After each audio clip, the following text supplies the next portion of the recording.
normal rent to rent doesn't work for me either. It didn't. We've got £2.6 billion government-backed contracts. We've got Home Office contracts, you know, big companies. I want to spend some time with Jack Wicks to expose his claims of wanting to home 1 million vulnerable people. This is a commercial conversion into 6 flats, and it's going to be a rent-to-rent deal. So it's 10 flats. 10 flats. Oh, sorry. Look, I'm discrediting him already. I wanted to see if this rent-to-rent scheme is really what it seems to be, or is it just some sort of Ponzi scheme? Once they're signed off, they're forgotten about for 3, 5, 10 years. Just don't give a fuck. It's not my problem, is it? I'm Harvey, the remote property investor, and I've been investing since 2009, and rent-to-rent is something that's never took my interest. So let's go and see Jack and see what his claims are to building this big empire under a rent-to-rent model and see if there's any sustainability with it. But before we do that, if you get value from this page, really helps a lot if you can hit that like button.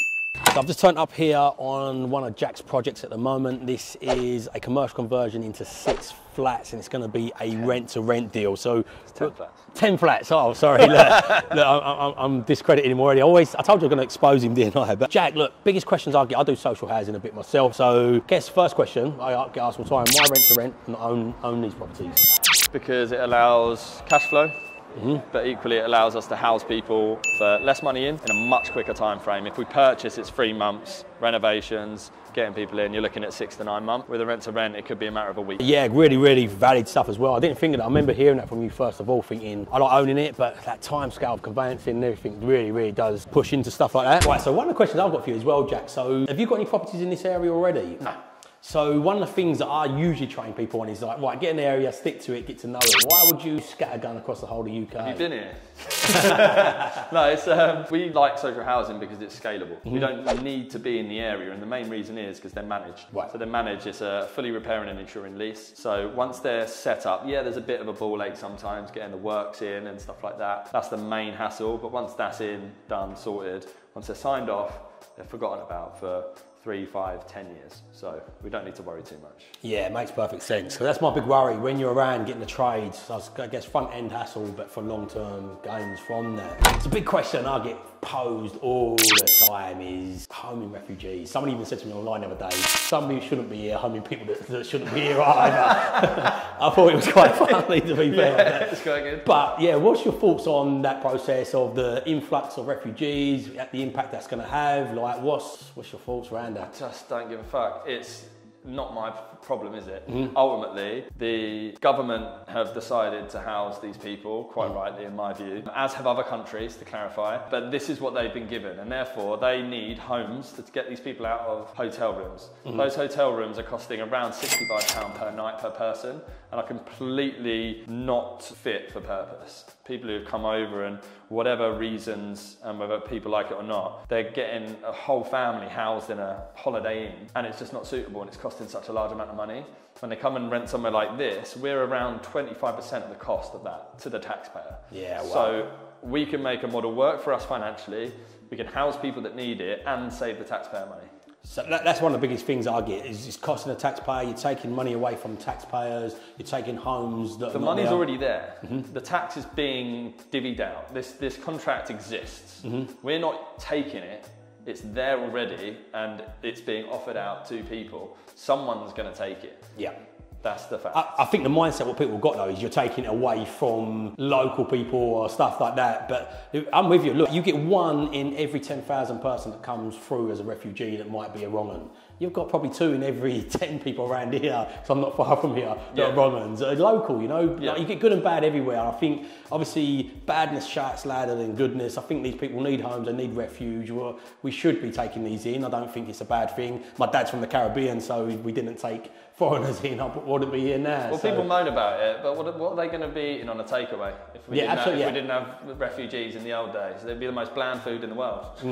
Absolutely, but even the infrastructure with the Brexit and everything of like, look, we need people in here to help with working. There's infrastructure of work. There is a reason behind it, and it's probably one of the main reasons that were the furthest behind the G7 countries with our, well, funny enough, the government are showing off at the moment saying we've had the biggest growth out of all the countries because we had the biggest drop and we're still not recovered as much as them, but we just had a bigger growth because we was lower. So they're just trying to position it well. But yeah, I think it's the right thing. Yeah, so a big part of what I keep seeing in your stuff, Jack, is having that purpose.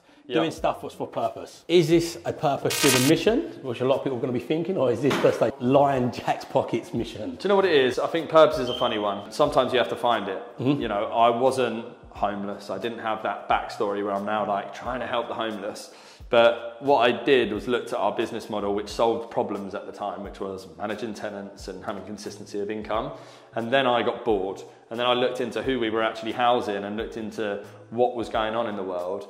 And the understanding of the people that we're helping being the ones that actually need it gave me the purpose I didn't know I had. Does that make sense? Absolutely. Like, I think sometimes people expect just to have a purpose in life, that they just do it. And I don't think investing in property is a purpose. People will always pretend like, well, looking after my family is a purpose. That's fucking obvious. That's everyone's purpose. Yeah. I think understanding the humans within a property that you're housing are going to give them a second chance, whether they have come out of jail, whether they are recovering from drug addiction, whether they are coming from overseas to seek a better life that isn't war-torn and they're not worried for their family. Like, having that makes decisions so much easier.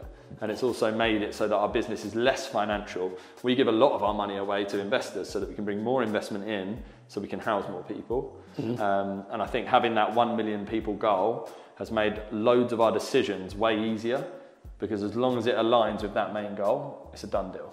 Yeah, brilliant. For me, I say one of my little things is find something you enjoy doing and monetize it, and you've cracked life. That is the purpose of life for me, is find something you enjoy doing. What do you say to people that will say, how can you earn money from something like this? If you want to do this noble cause and this big thing, you shouldn't be earning money from it. What's your thoughts around that? It doesn't make sense. I mean, if you look at charities, charities have big MDs earning tons of money, right? And I don't think that's a bad thing. If they're great at the job and they can bring money into the charity, it makes sense. I think charity in its original format is flawed, because when they run out of money, they re-raise the money.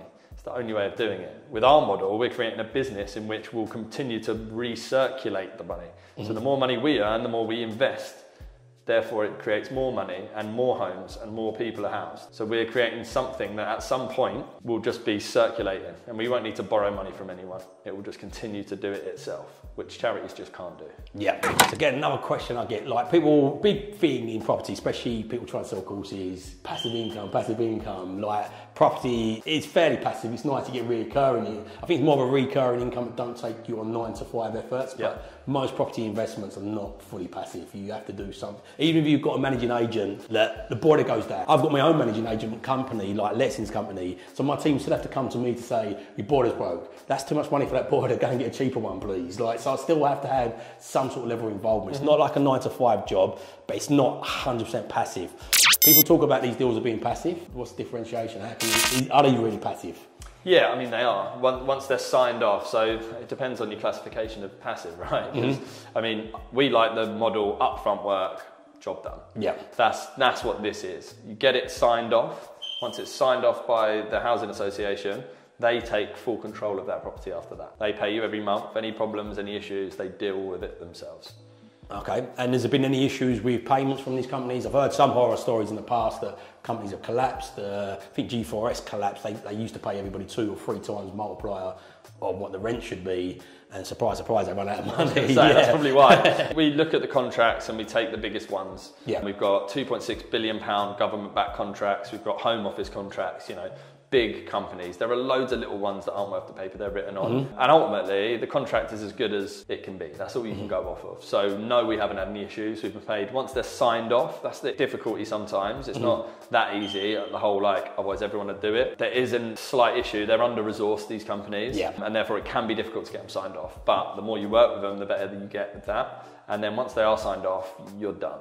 Yeah, with me and my investors, probably about 20 deals with social housing, probably about 10 of mine. And that's one of the difficulties at the front end. And that's what I've always said to people, that they're under-resourced, they've not got enough staff, they've not got probably enough infrastructure in the systems that they're trying to do to deliver on that. But it's so finicky sometimes at that front end trying to get them in. What about wear and tear on these? I found some of these providers I've worked with have given me a bit of I took a property back from them and it was in a really heavy wear and tear state.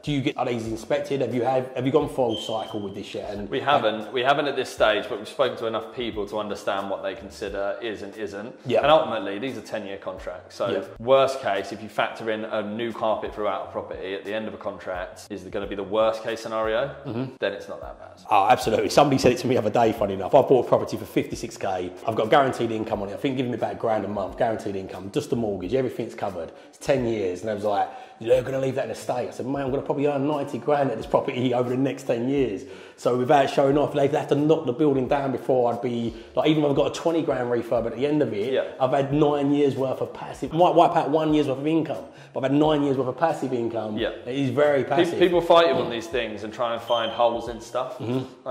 Just look at the worst case scenario, or equally, if you want to find holes in it, just don't do it. Let me do it. I'm happy with that. Yeah, that's it. I find one of the things I do find with them, they are hard to get that initial foot in with them. Once you're in with them, it's good. The two difficulties I have with them is that initial getting in with them. So where they're under resourced, it's so hard getting even when we get someone on the phone, like, give us a phone call back, we'll do this, we've got that, don't turn up, or they don't deliver on what they say they're going to do at the start. What advice have you got for people that want to start out in this sort of sector? A couple of options. Either try the hard way. I mean, there's a lot of education out there, I think. But ultimately, it's a tenant type. There isn't education that can be done. It's a type of tenant. That's it. And you have to fight your way to find these contacts. Either that or come and partner with us. We'll show you how to do it. We'll pay you good commissions while you do it. And we just make you a part of our team. It's not an education thing.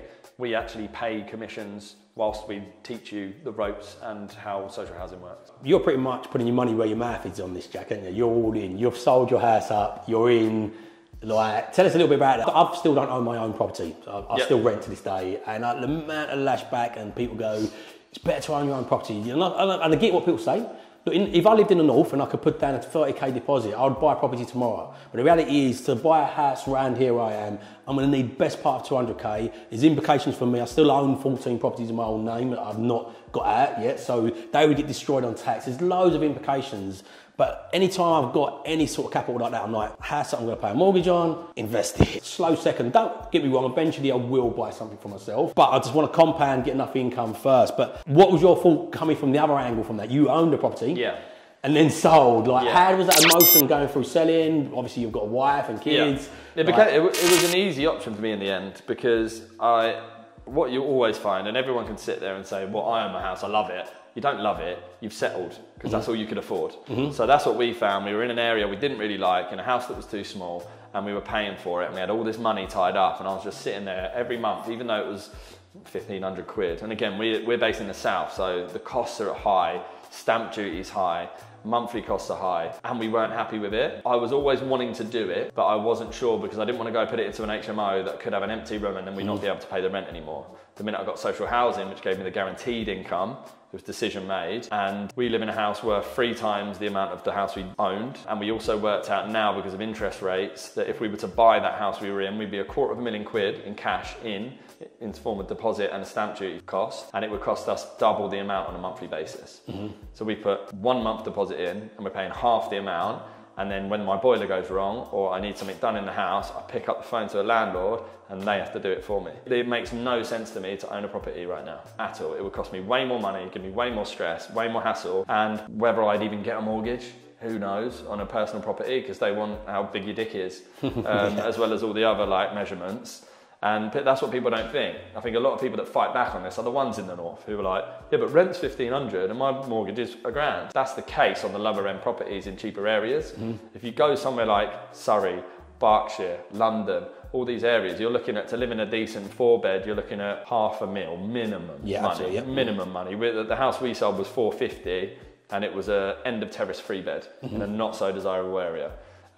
So that's the difference. I think it's all down to preference, but most people don't even think about the ROI of their money in their personal property that they live in and have to fund every time, and the maintenance issues and all the crap that goes along with it. No one thinks about it. Absolutely. I remember I was driving home in a cab. I see some of my old friends, went out for, I think it was a birthday or something, got a cab home. It was an old cabbie who used to drive us around when we was young, and we used to go out on the piss a bit. And we was driving home, he's going, you in property? And he's asked me all these questions. And he was asking me, why don't you own your own home? So I explained it to him about 3 or 4 different ways. That look, if I put that money into a house, it's been tied up. Now I put that money into multiple houses. That pays for a mortgage, pays my rent and some, and helps me wealth build. And he was like, he kept saying, "I still don't get it." So I tried to explain it another way, still don't get it. I didn't do it. You'd probably have done it to him, but I felt like going to him, well, this is why you're driving me home at 3 o'clock in the morning in a cab, still 20 years later after I was hanging about on these streets, and this way still. But anyway, look, people don't. It's for some people need that sense of security, and I kind of get that. But if you're in the South, somebody asked me the other day, on paper, without question of doubt, you will be more wealthy if you invest it correctly.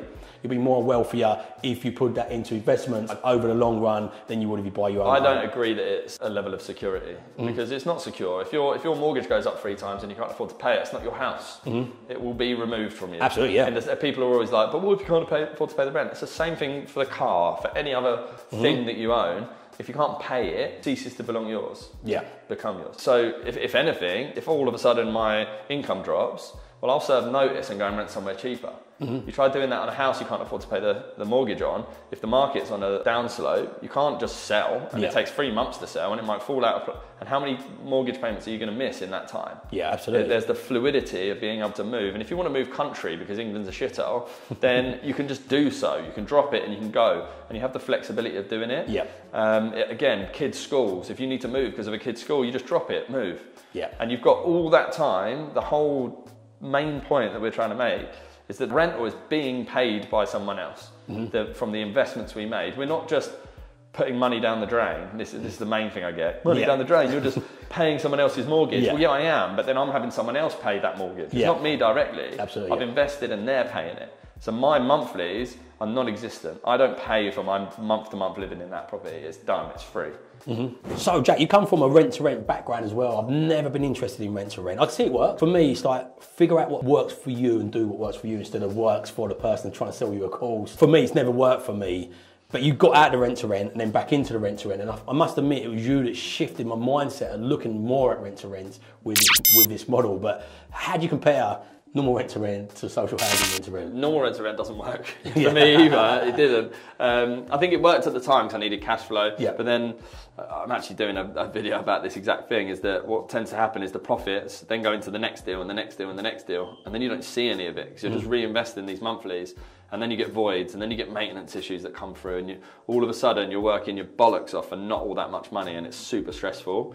That we then sold that business for that exact reason, and then the minute we found out these contracts existed, that we could go and put a very small margin, it could be 100, 200 quid a month margin on it, but the return on investment percentage was still so high, and we can get in that property tomorrow.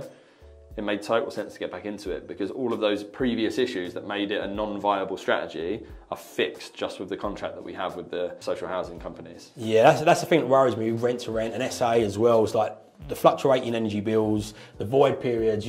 Somebody's asked me, the guy that's with me today helped me set up one of my SAs and said, how's it going? I said, it starts from zero every month. Some months it's brilliant, other months there's big wide voids. So you've got to have that stability around what you do. But a lot of my social housings are rented for lower amounts but consistent amounts. Yeah. So that consistency and foundation in what I do allows me to go after some of the other stuff that might pay me bigger or might be a bit more riskier. So it's the vacancy in your head as well that people don't, because you can't put an ROI on that. Being able to sleep at night without having to worry that when it gets into winter, every boiler is going to need topping up and you're going to have to go there because they're not going to have heating in the house, or all of the people that live in that property are going to leave, or you're in SA example, your cleaners don't turn up. Yeah. That amount of times that happened to us. Me and my brother just in there cleaning a place trying to fit a fitted sheet. It's just a constant worry. And you can't really place an ROI on the vacancy you now have in your head to be able to think about whatever you want and go to bed knowing that it's all taken care of by someone else. It's just done. You put the effort in up front, get it signed off, done. So Jack, you touched on it before about people could do it the hard way themselves, or do it the easy way to work with you. This is the way I'm going myself at the moment. So how do they progress that? If they want to work with you, how do they get in contact with you? What do they do? Easy. I mean, social media, I'm all over there trying to share what we're up to and how people can benefit from it. But equally, if you want to be more involved and have more of a community of people here, we're really proud of the partnership program. So there will be education in there, but the education is built around helping us find more deals for our 1 million people goal. And we then pay commissions on the back of finding us funds, selling deals for us that we'll provide. And we'll just give people support on their personal brand because that's going to get us more deals. We'll help them understand deal sourcing, which might, you know, if they want to go off and do that themselves afterwards, then great. In the meantime, they're going to help find us deals, they're going to help sell the deals for us, and we basically, for a very small amount of cash, going to be helping you do that, and it's going to help us hit that goal.